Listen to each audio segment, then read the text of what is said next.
ಹಾಂ ನೀವು ಬರ್ಬೇಕು, ಯಾರು ಬರ್ಲಿಕ್ಕಾದ್ರೆ.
ಬರ್ರಿ ಬರ್ರಿ, ಹೇಗೆ ಮುಂದೆ ಬರ್ರಿ, ಮುಂದುವರಿ ಮುಂದುವರಿ ಮುಂದುವರಿ ಮುಂದುವರಿ.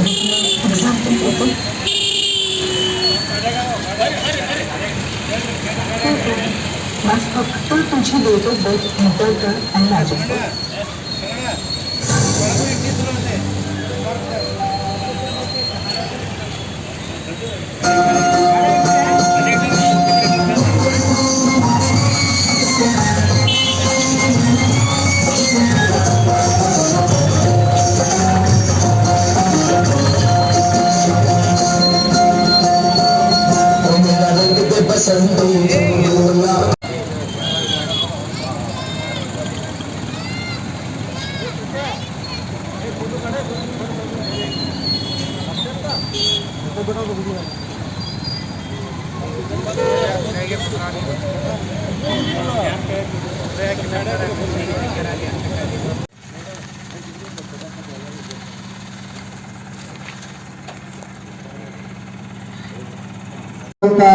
ವಿಜಯ್ ಬೆಂಜಲ್ಗಾವಿ ಹೊರಗಡ ವೇದಿಕೆಗೆ ಆಗಮಿಸಬೇಕಾಗಿ ವಿನಂತಿಯನ್ನ ಮಾಡ್ಕೋತಾ ಇದ್ದೇವೆ.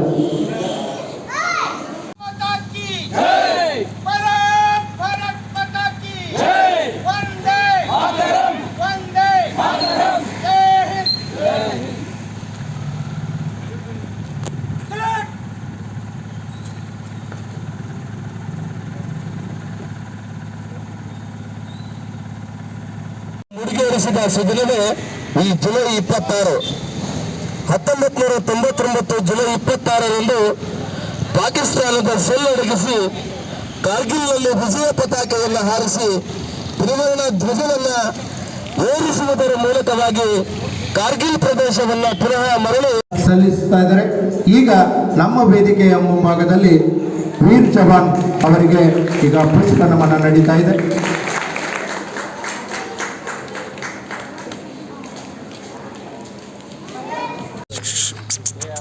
ಸರ್ ಸರ್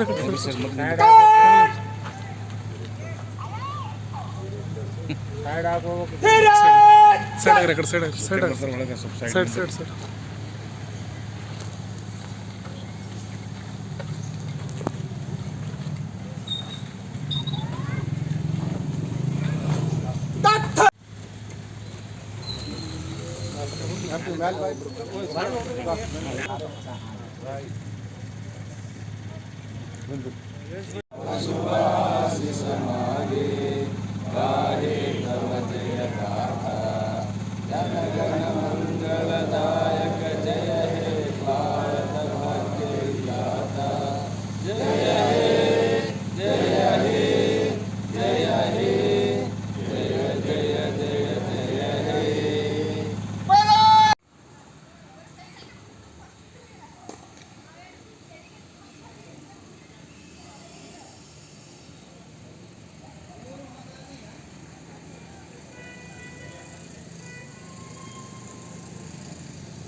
ಭಯಹಾರಕ ಶಿವಗುಣದಾಯಕ ಶಿವಪದಪಾಲಕ ಯೋಗಿ ಸಾಗರ ಸಂಗಮವಾಸ ಶ್ರೀ ಸಂಗಮೇಶ್ವರ ಸಂಗಮವಾಸ ಶ್ರೀ ಸಂಗಮೇಶ್ವರ ಕಾಯೋ ನೀನೆ ವೇಣೀಶ್ವರ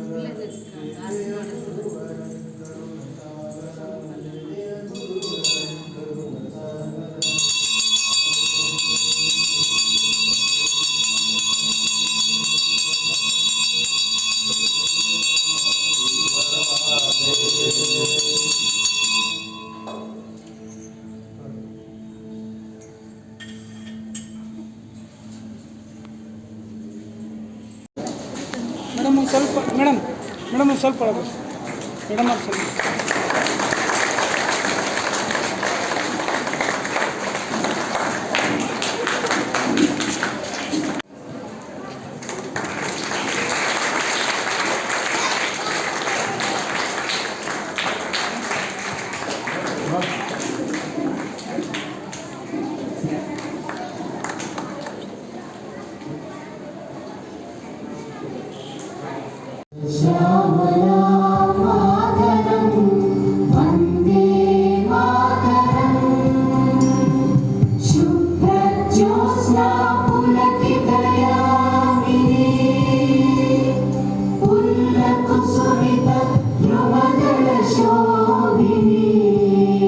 ದೇಶವನ್ನು ರಕ್ಷಣೆ ಮಾಡ್ತಕ್ಕಂಥವ್ರು ಆ ಸೈನಿಕರು ಅಲ್ಲಿ ಏನೋ ಆ ವೀರ ಮರಣವನ್ನು ಹೊಂದದಾಗ ಏನು ಪರಿಸ್ಥಿತಿ ಆಗ್ತದ ಮನ್ಯಾಗ ಇರ್ತಕ್ಕಂಥ ನಾವು ವಿಚಾರ ಮಾಡ್ಬೇಕು. ಅಕಸ್ಮಾತ್ ನಮ್ಮ ಮಗ ಅಲ್ಲೆಲ್ಲೋ ಇದ್ದ ಒಂದು 5-6 ತಿಂಗಳು ಮಗು ಇರ್ತದೆ ಅಥವಾ ಹೊಟ್ಟೆಗೆ ಮಗು ಇರ್ತದೆ ಏನೋ ಹಡ್ದಿರಂಗಿಲ್ಲ ಅಂಥ ಎಷ್ಟೋ ಸನ್ನಿವೇಶಗಳು ಆಗ್ಯಾವ. ಸೊ ಅಂಥ ಸೈನಿಕರನ್ನ ನೆನೆಸ್ತಕ್ಕಂಥ ಕೆಲಸವನ್ನು ನೀವೆಲ್ಲ ಇವತ್ತು ಮಾಡಬೇಕಾಗ್ಯದ. ಇವತ್ತು ನಮಗೆ ಗೊತ್ತದ ಇವತ್ತು ಮೊನ್ನೆ ಒಂದು ಇಲ್ಲೇ ಅಲ್ಲಿ ನಡೆದಂಥ ಘಟನೆಗಳನ್ನ ನಾವು ಕಲ್ಪನೆ ಮಾಡಿಕೊಂಡ್ರೆ ಕೂಡ ನಿಜವಾಗ್ಲೂ ಕೂಡ ನಮಗೆ ಸಾಧ್ಯ ಆಗೋದಿಲ್ಲ. ಅಂಥ ಭೀಕರವಾದಂತಹ ಒಂದು ಯುದ್ಧ.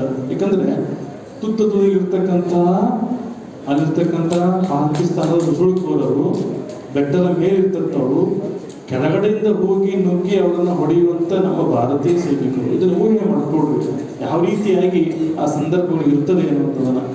ಅಂಥದ್ದನ್ನು ಕೂಡ ತಮ್ಮ ಜೀವವನ್ನು ತಮ್ಮ ಕುಟುಂಬವನ್ನು ಎಲ್ಲವನ್ನೂ ಕೂಡ ತ್ಯಾಗವನ್ನು ಮಾಡಿ ಅವತ್ತು ಈ ಭಾರತ ದೇಶಕ್ಕಾಗಿ ಒಂದು ದೊಡ್ಡದಾದಂಥ ಗೆಲುವು ಕೊಟ್ಟಂತಹ ನಮ್ಮ ಎಲ್ಲ ಅವತ್ತಿನ ಮತ್ತು ಅಲ್ಲಿಂದ ಇಲ್ಲಿವರೆಗೂ ಕೂಡ ಸುಮಾರು ನಮಗೆ ಲಕ್ಷಾಂತರ ಯೋಧರು ಕಣ್ಮುಂದೆ ಬಂದು ಹೋಗ್ತಾರೆ. ಆ ಎಲ್ಲ ಯೋಧರಿಗೆ ನಾವೆಲ್ಲರೂ ಕೂಡ ಬಹಳಷ್ಟು ಗೌರವದಿಂದ ನಾವು ಈ ಒಂದು ಆಚರಣೆಯನ್ನು ಮಾಡಬೇಕಾಗಿದೆ. 1990ರಲ್ಲಿ ನಡೆದಂತಹ ಮೇ 3ರಿಂದ ಪ್ರಾರಂಭವಾಗಿ ಜುಲೈ 26ರವರೆಗೂ ಕೂಡ ಸತತವಾಗಿ 60 ದಿನದ ನಿರಂತರವಾದಂಥ ಹೋರಾಟದಲ್ಲಿ ಅವತ್ತು ಭಾರತ ಅತ್ಯಂತ ಧೈರ್ಯದಿಂದ ತಲೆ ಎತ್ತಿ ನಿಂತಹ ಒಂದು ಸ್ಥಳವೇ ಅದು ಕಾರ್ಗಿಲ್. ಆ ಸ್ಥಳದಿಂದನೇ ಇವತ್ತು ನಾವು ಕಾರ್ಗಿಲ್ ವಿಜಯೋತ್ಸವವನ್ನು ಆಚರಣೆ ಮಾಡ್ತಾ ಬಹಳ ಸಂಭ್ರಮದಿಂದ ಇದ್ದೀವಿ.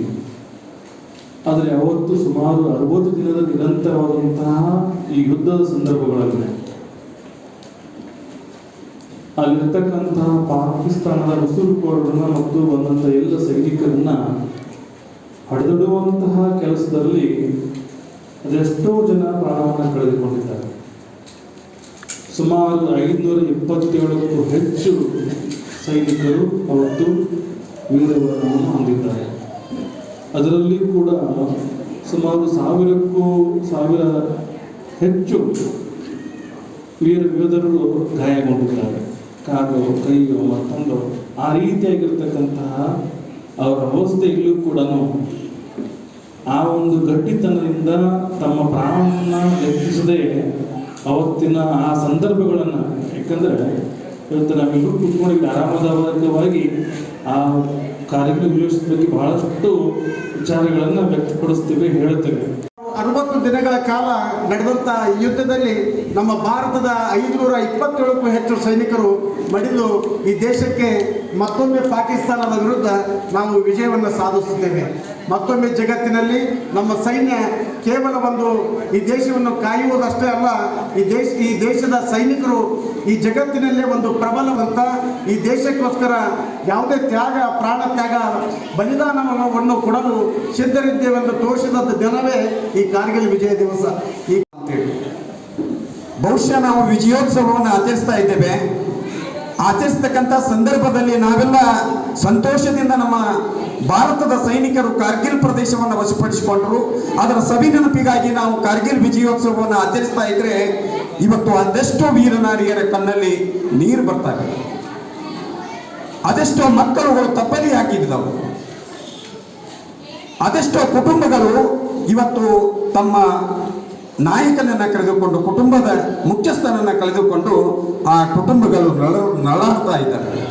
ಅದಕ್ಕಾಗಿ ನಾವು ಮೊಟ್ಟ ಮೊದಲಿಗೆ ಈ ಒಂದು ಕಾರ್ಗಿಲ್ ವಿಜಯೋತ್ಸವದಲ್ಲಿ ಏನು ಹುತಾತ್ಮರಾಗಿರ್ತಕ್ಕಂಥ ಯೋಧರಿದ್ದಾರಲ್ಲ, ಆ ಯೋಧರಿಗೆ ಒಂದು ಚಪ್ಪಾಳೆಯನ್ನು ತಟ್ಟುವುದರ